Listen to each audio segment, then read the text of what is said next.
We are live. UFC 322 breakdown presented by DraftKings is here. Jon Anik alongside DraftKings Social's Tanner Kern, who, by the way, has been absolutely crushing it. I've been watching all your stuff. Crushing it almost as much as that beautiful DraftKings green logo on your left shoulder, I believe it is. It's good to see you, my man. It's good to see you too, man. So in this era of content over video where you and I, unfortunately, are not in the same room, right? For me, it works out because I'm 5'9", but for you, up in the trees, people have no idea. You could be 5'4", height challenged, or you could be a foot taller, 6'4". So it doesn't work out for you. It works out for me. You look pretty tall on here.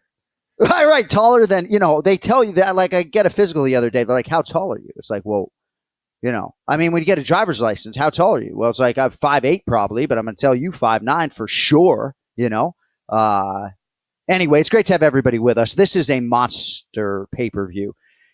UFC 322 coming up at Madison Square Garden, even for a Boston guy. I mean, this is as big as it gets. It's the Mecca. And we've got a massive championship doubleheader, and we're going to break it all down for you today from a betting perspective. And let us dive right in to this main event.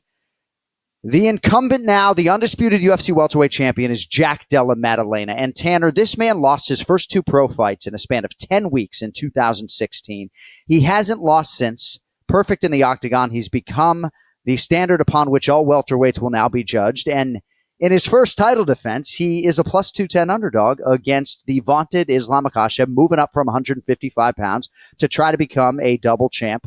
Not simultaneously. So what are your thoughts on a massive main event? And what do you think about the betting folks and how they can attack UFC 322? Well, nobody in their right mind is taking Jack Della Maddalena over Islam Makhachev, but I am not in my right mind, John. I'm going with JDM on the money line here. So much value in this fight when you look at JDM. 11% in the handle and 17% of the bets are on him to win, which is kind of crazy because all he has done is win in the UFC. He's won big fights consistently. Now, Islam has some big names on the winning resume: Moicano, Poirier, Volkanovski, Oliveira. But the value here lies with the current champ. He's an absolute savage, and I think we're forgetting how good he is at welterweight. It's going to be an adjustment for Islam moving up, and JDM doesn't have to worry about that in the new weight class, which is one reason to lean towards the champion. Also, an exceptional striker known for the knockout power. And then when you look at the odds in this fight, he opened at plus 170. He's now plus 210. You're getting a lot of value there. So I just think for the fact of the matter is he consistently wins. Islam, on the other side, also consistently wins. So that's going to be a little difficult there. 13 of his 28 professional fights have been won by submission. So JDM needs to be careful. I think he needs to keep this fight standing. If he does that, his striking and knockout power can definitely take him over the top here. Again, I love the value. He had similar odds against Belal Muhammad in his last fight. Found a way to win that one. I think we're going to see a similar result here once again. Yeah, I think the word value oftentimes in sports betting is overused. I think it applies here, though. And I think it's interesting when you look at where the line is and where it was and what Jack has done in this division. I think it really does come down to what you said, the rub of this fight. Islam Makhachev knows his way around a submission, and Belal Muhammad, who is my dear friend, is not necessarily this vaunted submission artist. So if it does go there, there's just a lot of tricks of the trade and nuances to Islam's game on the ground. It'll be fascinating if it goes there. Della Maddalena can scramble with the best of them, but we got a great main event at UFC 322. And that's not all, folks. If you like pick'ems, we got one. Valentina Shevchenko and Zhang Weili. So say what you want in totality about the women's game, but I'm telling you, this is one of the biggest and best fights that we could possibly put together. It truly is. It is a super fight of the highest order, and this just had to happen for Zhang Weili to move up to flyweight and challenge her relative greatness against Valentina Shevchenko, who has more than found the second wind. Looked phenomenal against Manon Fior, minus 115 for Shevchenko, minus 105 for Zhang Weili. There's no curbing my enthusiasm for this co-main event. Tanner Kern, what do you have for us on the co-main event at UFC 322? I'm really excited about this fight because we just don't know what's going to happen. It can go a variety of ways, but I'm going to take Shevchenko on the money line here. We're seeing really good two-way action on the tickets for this fight, and it makes sense based on the odds, basically a pick 'em. Shevchenko comes in as the slight favorite in this one, but only getting 38% of the handle. Zhang Weili is getting 62% of the handle on 51% of the bet. So that can indicate some sharp money coming in on the challenger here. These two fighters are very similar. They both have the Muay Thai background. They can win in multiple ways, strong chins, can also also survive on the ground if the fight goes there. But I had to start looking at the decision props when I look at these two fighters overall. 4 of Shevchenko's past 5 fights have gone the distance. Zhang Weili's past 3 have also gone the distance. So I think this is one where we're going to see a long, sustained fight. And I do lean towards Shevchenko because I think she can keep distance with the leg kicks. Now, if the fight gets tight and Zhang Weili gets in the clinch, it could be a long night for Shevchenko because I do think she has the edge there. But I'm going to hope that Shevchenko can keep the distance on the feet. And I do think this one ultimately goes 5 rounds here and she pulls out a decision win. Yeah, I'm so glad that I don't have to give an opinion on that because I really don't know who's going to win. But every time we bring up Zhang Weili, I do have to provide this kicker. There was a time when Daniel Cormier was suggestive, you've heard me say this before, that Zhang Weili is the greatest athlete in the world, man or woman, right? And I think I and others scoffed, and I am much closer to that argument now than I was before. And we just saw Shohei Ohtani's greatness. We see a lot of day-to-day greatness from athletes in all walks of life and sports. But I think we might see and hear from Zhang Weili's athleticism come next Saturday night. All right, DraftKings Sportsbook is the official sports betting partner of UFC. And right now, new customers can bet $5 and get $300 in bonus bets. If your bet wins, download the app now and use code TKO when you sign up. The crown is yours. All right, so UFC 322, I voiced the pay-per-view not long ago, and it's absolutely loaded. How about Leon Edwards against Carlos Prates, welterweight title eliminator of sorts for the former champ against the nightmare Carlos Prates. Bo Nickel against the world-class jiu-jitsu player Rodolfo Vieira. Sean Brady, Michael Morales, certifiable welterweight eliminator. Sean Brady is the rightful number 1 contender in the eyes of many. A rematch between Aaron Blanchfield and Tracy Cortez. Perhaps you want to wet your beak with that.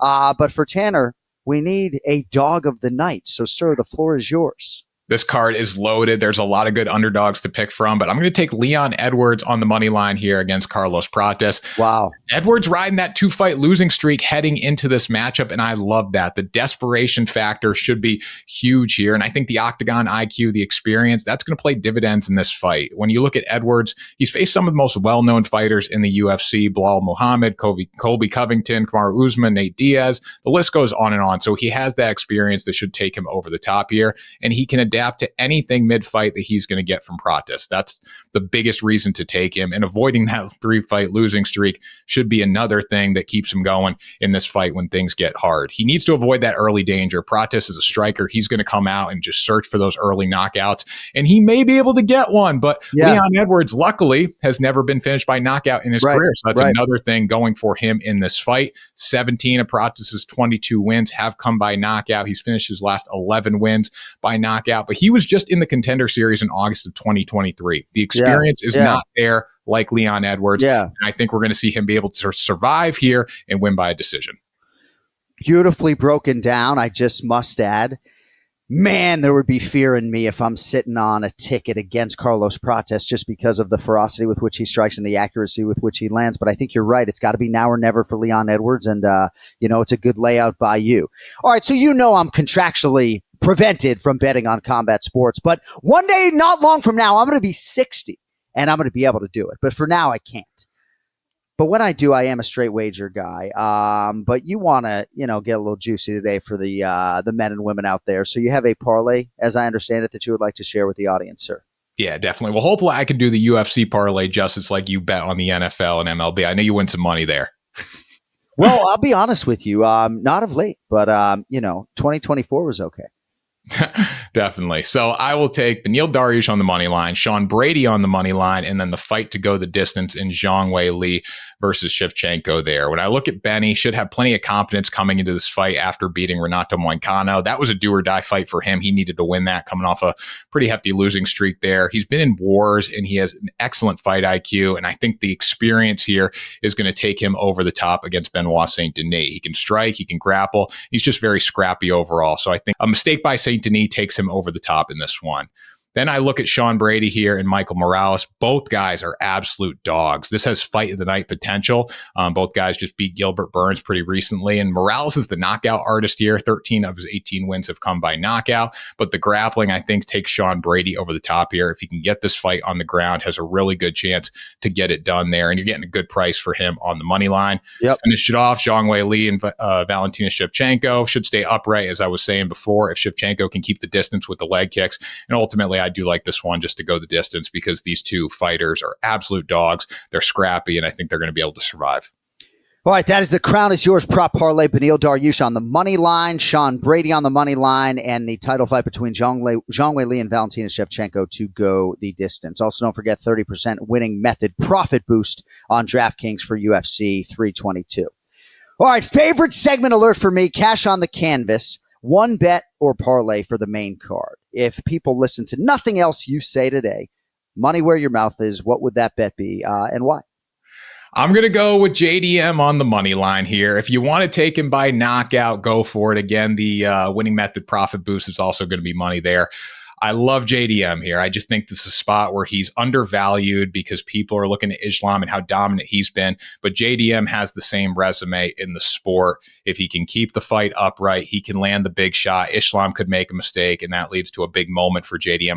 The place is going to go nuts if he's able to win this one by knockout. I think his best route to victory is by knockout there. And again, for the odds, the value is fully with JDM. So if I'm making one bet, that's what I'm going with. There's a lot of good bets to make on this card, but I can't wait for the main event. No, I like it. And even though I'm calling the fight, I'm a man of veracity. I don't understand the plus 210. Islam Makhachev, for me, is the best pound-for-pound fighter in the world. But there are a lot of variables. He's the fighter moving up. I like the fact that he's been in New York for a month. I believe Jack Della Maddalena, certainly as of this taping, is in New York, but it's a long way from Perth, WA. And when it comes to leaving no stone unturned, Khabib telling Islam, hey, just, we're going to go to New York like 5.5, 6 weeks out. Islam says, whatever you say, we're born to suffer. So we'll see how it all goes down. But Tanner likes Jack Della Maddalena as the defending championship underdog this weekend in the main event at UFC 322. All right, thanks to our producer, Cody Merrow. Thanks to our entire fantastic team at DraftKings. For Tanner Kern, I'm Jon Anik. We will see you in advance of UFC 323 next month. But, of course, we'll see you live for the pay-per-view this Saturday night. Thanks for watching.